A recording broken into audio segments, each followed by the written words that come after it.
Cristãos deveriam falar com adolescentes sobre sexualidade ou esse é um assunto que não deveria ser tratado na igreja? É sobre isso que a gente vai falar hoje nesse review. Olá, meu nome é Francine Veríssimo Walsh, do Graça em Flor, essa é a minha caçamba. E hoje vocês vão ter que ficar comigo aqui fora porque depois de 6 meses de inverno e eu presa dentro de casa, eu decidi que por que não, né? Gravar aqui fora, já que tá um tempo maravilhoso, graças a Deus, e não sou obrigada a ficar dentro de casa. Hoje eu vou falar com vocês sobre o livro Enquanto a Fila Não Anda, do Luca Martini, que claramente eu não tenho a versão física, mas eu li a versão digital e vou falar um pouquinho com vocês sobre esse livro. Se eu não me engano, o livro ainda não saiu, mas eu pedi pro Iago para conseguir esse livro para mim, porque eu vi quando o Luca tava falando sobre ele no Twitter, e ele tava falando que ia ser um livro que ele ia falar sobre um monte de tabu, sexualidade, homossexualidade. O cachorro. O Luca falou que ia falar sobre um monte de assunto tabu, como sexualidade, como homossexualidade, como gravidez, aborto, essas coisas todas. E eu fiquei super curiosa, especialmente porque eu sei que o público-alvo, ou a galera que assiste o Luca, é uma galera mais jovem. Pra quem não conhece, o Luca Martini tem um canal no YouTube, é bem famoso até. Então eu fiquei animada de saber que um autor que ia ter como público-alvo uma galera mais jovem tava querendo falar sobre esses assuntos tabus. Então fiquei animada pra ler e pedir pro Iago conseguir pra mim. E eu quero falar pra vocês hoje o que é que eu achei desse livro. Em primeiro lugar, o livro, quando você pensa no título Enquanto a Fila Não Anda, ele dá a entender que é um livro sobre a solteirice, né? Sobre a época da vida em que a gente não tem um namorado, um marido, enfim, e a gente tá solteiro e o Luca vai falar sobre isso. E até é, né? Metade do livro é sobre isso. Mas a outra metade do livro é basicamente sobre sexualidade, sobre como a gente pode lidar com a sexualidade como pessoas solteiras. Então não é necessariamente super focado em o que fazer enquanto você está solteiro, mas ele está preocupado em falar com as pessoas solteiras sobre como viver como solteiros para a glória de Deus. Eu acho isso super bacana. E ele mesmo disse, tem tanta conferência, tanta literatura pra gente casada, ensinando sobre como ser casado e se preparar para isso, mas não tem muita literatura, muita conferência ensinando sobre como ser solteiro, e não como ser solteiro enquanto você espera uma pessoa, mas como ser solteiro porque é aquilo que Deus tem pra você no momento. O que eu acho muito bacana é que o Luca vai fazer uma defesa do sexo dentro do casamento. E ele vai fazer uma defesa bastante teológica até, ele vai tentar explicar racionalmente, mas biblicamente, por que é que Deus disse que a gente não poderia fazer sexo fora do casamento? A gente tem que lembrar que o público-alvo dele são os adolescentes. E ele vai dizer, olha, não é que Deus é um tirano que está te impedindo de ter prazeres. Na verdade, como ele é o criador e ele criou o sexo para o casamento e não o casamento para o sexo, então a gente tem que crer que é o melhor pra gente. Que ele fez isso com um propósito e que quando a gente segue aquilo que ele mandou, a gente não tá se privando de coisas boas, pelo contrário, a gente tá salvando coisas boas de serem desperdiçadas e de serem mal usadas. Porque afinal de contas, se aquele que nos criou nos disse que era melhor assim, por que a gente não creria nele? Eu acho que o grande objetivo do Luca quando ele escreveu esse livro foi tentar trazer das experiências pessoais dele, das coisas ruins que ele passou, como alguém que viveu longe do Senhor por um tempo na juventude, uma mensagem que diz, não vale a pena. Eu já estive do outro lado, eu já fui uma pessoa que viveu essa vida do sexo sem compromisso, ainda talvez o sexo com compromisso, mas sem o compromisso do casamento, e eu posso te dizer que não vale a pena. Então ele não vem como alguém que está tão distante dos adolescentes, mas como alguém que viveu exatamente o que esses adolescentes estão vivendo e está querendo dizer, olha, eu já estive onde você está e eu posso te garantir que não vale a pena. Que o plano que Deus tem para a sexualidade é muito melhor do que aquele plano que a gente pensa ter e que ele está te protegendo daquilo que você poderia fazer um mau uso, né? E aí ele vai trazer toda uma defesa, como eu disse, do sexo para o casamento. E ele vai fazer isso através de explicar como a gente barateia o sexo fora do casamento, como é que a gente acaba usando as pessoas e como que no final do dia isso não é bom. A gente pensa que é bom dormir com qualquer pessoa, mas quando a gente percebe que o sexo foi feito pro casamento, porque a intimidade que vem no ato sexual é uma intimidade que deveria ser guardada para uma aliança, uma intimidade que deveria ser apenas compartilhada com alguém que já prometeu que vai ficar com você. Ele vai dizer, se não for assim, acaba virando um comércio. Eu vou contigo, a gente dorme junto, mas se eu achar alguém melhor, eu te abandono. E aí a gente teve essa intimidade profunda, sendo que agora eu não quero mais você, agora eu vou pra outra pessoa. Então ele vai dizer, Deus protegeu o sexo para ser dentro do casamento, porque ele sabia que só assim ele seria protegido de ser usado de maneira inapropriada, e porque só assim, quando alguém realmente se compromete a te amar e a não te abandonar, nunca, né, que é o que o casamento deveria ser, então você tem essa intimidade com essa pessoa de forma protegida, de forma a não se sentir usado e jogado fora depois de ser usado. Mas aí o Luca vai falar de algo que eu fiquei muito feliz, de verdade. Ele vai falar sobre a questão da pornografia e ele vai falar sobre a ligação da pornografia com o tráfico sexual. E deixa eu te dizer aqui que quase ninguém fala sobre isso, aliás, muita gente não sabe disso. Muita gente não sabe dessa ligação direta que a pornografia tem com o tráfico sexual. Muita gente não sabe que as mulheres que estão ali nos vídeos pornográficos, nas coisas pornográficas que a gente assiste, são, na sua maioria, mulheres que foram coagidas, forçadas a estarem ali, e que estão sendo torturadas, que estão sendo estupradas todos os dias, que é a realidade do tráfico sexual. Mulheres que são sequestradas dos seus países de origem, ou que são coagidas a acharem que vão ter um emprego X e quando chegar lá elas são usadas para o tráfico sexual. E ele vem trazer os dados dessa indústria, a indústria pornográfica, a indústria do tráfico sexual é uma das maiores do mundo, junto com a indústria das drogas, do tráfico de drogas. Exceto que uma pessoa você consegue vender vez após vez, enquanto que a droga você vende acabou. Então o tráfico sexual é muito lucrativo para quem faz, e por isso que é uma indústria que continua crescendo. E o fato de o Luca ter trazido isso num livro para adolescentes, fazendo essa ligação com a pornografia, eu bati palmas internas e eu acho que só por isso vale a pena você ler o livro, vale a pena você dar para todos os adolescentes que você conhece. Porque quando a gente entende a realidade da pornografia em ligação com o tráfico sexual, não tem como você encontrar prazer na pornografia mais. Então eu acho que se esse livro vier para transformar uma geração inteira, para entender a ligação do tráfico sexual com a pornografia, para mim já vale a pena a leitura, já vale a pena dar para, de verdade, todos os adolescentes. Para mim podia ser um dos best-sellers do país. E eu fiquei muito, muito, muito feliz mesmo de ver alguém com a influência do Luca, a influência que ele tem com gente jovem, trazendo esse assunto que é tabu e trazendo esse assunto que é tão desconhecido e trazendo de forma clara, com dados e numa linguagem que a galera vai entender. Então, por mim, só isso já vale a pena o livro como um todo. Eu acho importante eu explicar também que a linguagem do Luca é uma linguagem muito conversacional, é uma linguagem de conversa.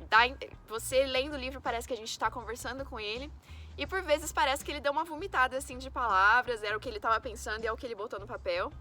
E eu acho justo dizer também que eu li uma versão do Word, que o próprio Luca mandou pro Iago, então pode ser que essa versão que eu li não seja exatamente a versão editada que virou o livro impresso, mas dá a impressão assim, de que ele deu uma vomitada das palavras, tudo que ele estava pensando foi pro papel. Então assim, eu acho isso bom, porque quem tá lendo, como eu disse, vai ser uma galera jovem mais nova e uma galera adolescente, e eu acho que é uma linguagem que eles vão entender. É uma linguagem bem contextualizada no Brasil, não é um livro traduzido da gringa aqui, que a galera não tem nada a ver com a nossa cultura. É um livro muito escrito, muito focado pra galera do Brasil, pros adolescentes e a juventude do Brasil, então eu acho isso super bacana. Mas já saiba que a linguagem vai ser um pouco mais de conversa, não vai ser necessariamente uma linguagem super profunda ou super fresca, por assim dizer, mas eu acho que também nem era o objetivo do Luca. Acho que ele queria mesmo um livro mais de conversa. Tem algumas partes que ele dá uma jogada de uns assuntos que eu acho que não tinha como só jogar, acho que ele tinha que ter desenvolvido um pouquinho mais. Fica um pouco problemático dar só uma jogada de coisas assim. Às vezes ele vai colocar uma frase e aí do nada ele coloca uma opinião política ali jogada.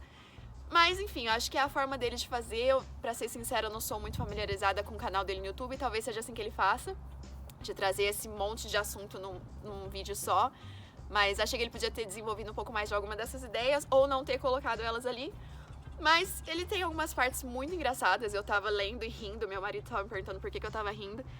Porque ele fala assim de uma forma bastante engraçada e eu acho isso bacana, especialmente num livro que foi feito para adolescentes, né? Eu acho importante também falar que apesar de ter sido uma linguagem bem de conversa, o Luca coloca, você tá lendo lá, de repente ele colocou a doutrina da soberania divina versus a responsabilidade humana e você nem percebeu. E ele colocou lá numa linguagem que foi fácil.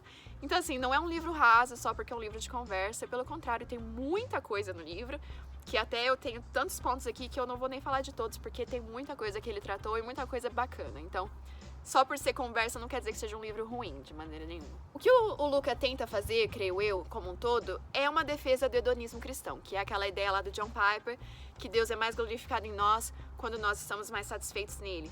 Ele quer fazer os jovens e os adolescentes viverem uma vida proposital, uma vida com sentido, uma vida com missão, para a glória de Deus. Essa é a grande sacada do Luke, é o que ele quer fazer, creio eu que é o objetivo dele com esse livro.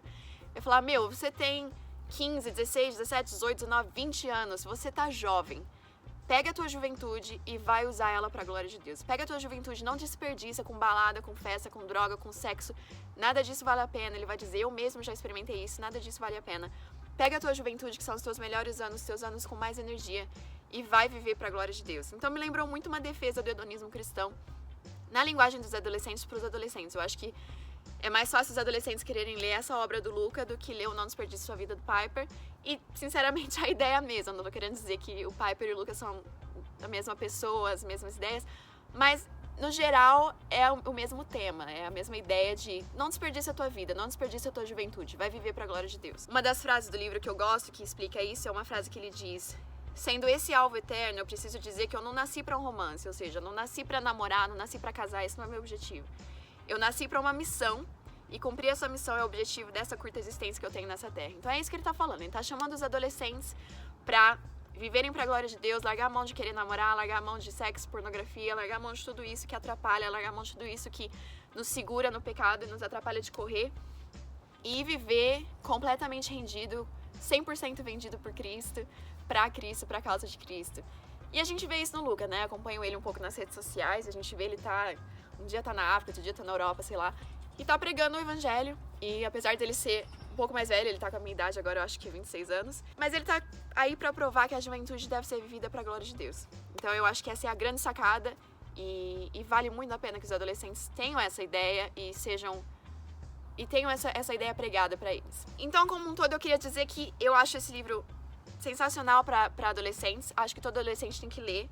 Acho que a gente precisa, sim, falar com adolescentes sobre sexualidade, sobre pornografia, sobre masturbação, sobre todas essas coisas que eles já estão escutando no mundo. A gente não pode, como igreja, fechar os nossos olhos e fingir que eles não conhecem isso. Seria ideal que eles não conhecessem isso até a época que eles poderiam e deveriam conhecer, mas eles já conhecem. O mundo tá pornográfico, todo lugar que a gente olha tem nudez, semi-nudez. Então seria ingênuo a gente pensar que os adolescentes não sabem sobre isso. Então, por que não ser uma igreja que fala sobre isso, mas aponta eles de volta para a palavra, aponta eles de volta para a Bíblia, que é o que o Luca tentou fazer. Então, se eu tivesse um filho adolescente, eu daria esse livro para ele ler com certeza. E eu acredito que você poderia fazer e deveria fazer para qualquer adolescente que você tenha na tua vida. Porque não é um livro que vai se esconder de assuntos difíceis, se esconder de tabus, mas é um livro que vai falar sobre eles de acordo com a palavra e eu acho isso super positivo. Agora que eu já falei as coisas boas do livro, eu tenho dois pequenos pontos, duas contraposições que eu gostaria de fazer. Não são contraposições que vão dizer que o livro não vale a pena, como eu disse, eu acredito que vale, mas duas coisinhas que eu queria, enfim, fazer uma contraposição. A primeira coisa é que tem uma parte, um capítulo todo quase, na verdade, em que o Luca vai falar sobre amar a si mesmo. Ele vai dizer, vai trazer aquele versículo em que Jesus disse os dois maiores mandamentos, amar a Deus e amar ao próximo como a si mesmo. E aí ele faz uma leitura que é uma leitura muito comum, que é a questão de que Jesus quis dizer que a gente precisa amar a si mesmo. Então ele vai trazer toda uma defesa de que os adolescentes precisam parar de se preocupar com o que as pessoas dizem sobre eles, parar de se preocupar com likes no Instagram e tudo mais, que eu absolutamente concordo. Mas ele vai dizer que a resposta então é que a gente aprenda a se amar, porque só quando a gente aprender a se amar e ter boa autoestima, a gente consegue amar o outro. Na verdade, não é isso que o verso quer dizer ali. Quando Jesus diz a gente tem que amar o próximo quando a gente ama a si mesmo, ele já está supondo, e ele sabe que como humanos a gente não precisa aprender a se amar, a gente já se ama até demais. É natural da natureza pecaminosa se amar. Então, não existem não são dois mandamentos e um terceiro mandamento implícito que seria amar a si mesmo. O amar a si mesmo que Jesus quis dizer ali é só simplesmente vocês já amam a si mesmos demais. Então, olhem para o tanto que vocês se amam e entendam que vocês precisam agora começar a amar o próximo também. Então, não são 3 mandamentos e um que tá meio escondido lá. Amar a Deus, amar o próximo e amar a si mesmo. São só 2 mandamentos, amar a Deus e amar o próximo. E a gente só vai amar o próximo não quando a gente aprender a amar mais a nós, a gente já sabe disso, mas quando a gente aprender a olhar para Cristo e entender que tanto a baixa autoestima quanto a alta autoestima precisam encontrar solução na cruz. A pessoa com baixa autoestima precisa olhar para a cruz e ver que o Filho de Deus morreu por ela para que ela não precisasse mais se sentir mal sobre si mesma. Que agora nós somos aceitos por Deus, que Deus olha para nós e diz, servo bom e amado, que Deus nos ama por causa daquilo que Cristo fez e que, portanto, a gente não precisa mais se preocupar com as críticas do mundo. E a pessoa com a autoestima exacerbada precisa olhar para a cruz e se humilhar e entender que era a gente que precisava estar ali e que mesmo assim o Filho de Deus escolheu morrer por nós. Então, tanto a baixa quanto a alta autoestima precisam encontrar solução na cruz e não em amar a gente mais. Talvez não tenha sido exatamente isso que o Luca quis dizer, mas eu achei importante fazer essa contraposição também. A segunda contraposição que eu queria fazer, então, é a questão de que a mensagem do livro como um todo parece querer dizer, olha, você vai se casar um dia, mas não precisa ser agora, não precisa ser com 18 anos, você não precisa sair namorando com 16, 17 anos quando você não vai casar com 17 anos. Então larga a mão de namorar, espera até a época da vida que você realmente vai poder casar, pra então começar a se envolver com pessoas do sexo oposto. O que eu absolutamente assino embaixo. Mas o que me preocupa é que o Luca vai dizer no final, no último capítulo, ele vai dizer o seguinte, eu escrevi esse livro porque eu acredito de todo o coração que você irá se casar. Eu acho isso perigoso para dizer para adolescentes. Em nenhum lugar na Bíblia Deus promete que a gente vai se casar. E é complicado a gente assumir que todo mundo vai casar. E é complicado a gente passar essa mensagem para adolescentes, porque aí a gente vai ter pessoas de 28, 29, 30 anos que estão insatisfeitas porque nunca se casaram. Em nenhum lugar na Bíblia a gente vê que Deus diz, não, porque você tem o desejo de casar, você com certeza vai casar. Pelo contrário, eu acho que a gente precisa aprender que seja casado, seja solteiro, a gente tem que viver aquilo que Deus tem pra gente. E que Ele já nos deu o melhor. A melhor coisa que Deus poderia nos dar jamais seria um casamento, e o Luca afirmaria isso também pelo livro. A melhor coisa que Deus nos dá é Cristo, e isso Ele já nos deu. Então eu acho que é essa mensagem que a gente precisa dar pros adolescentes, que eles têm que ser completamente satisfeitos em Cristo, caso eles casem, caso não. E que eles deveriam viver pro reino, caso eles casem, caso não. E não dizer, olha, eu tenho certeza que você vai casar, eu só quero te mostrar que não precisa ser agora, tipo de coisa, né? Então, novamente, pode ser que não tenha sido isso que ele quis dizer, mas achei importante trazer essa contraposição. Então fica aqui o meu review do livro Enquanto a Fila Não Anda, do Luca Martini. Como eu disse, acho super válido para adolescentes e para jovens adultos também. Foi uma bênção para mim, casada com 26 anos, então eu acredito que vale muito a pena ter. Então é isso que eu achei do livro, até o próximo review. Tchau!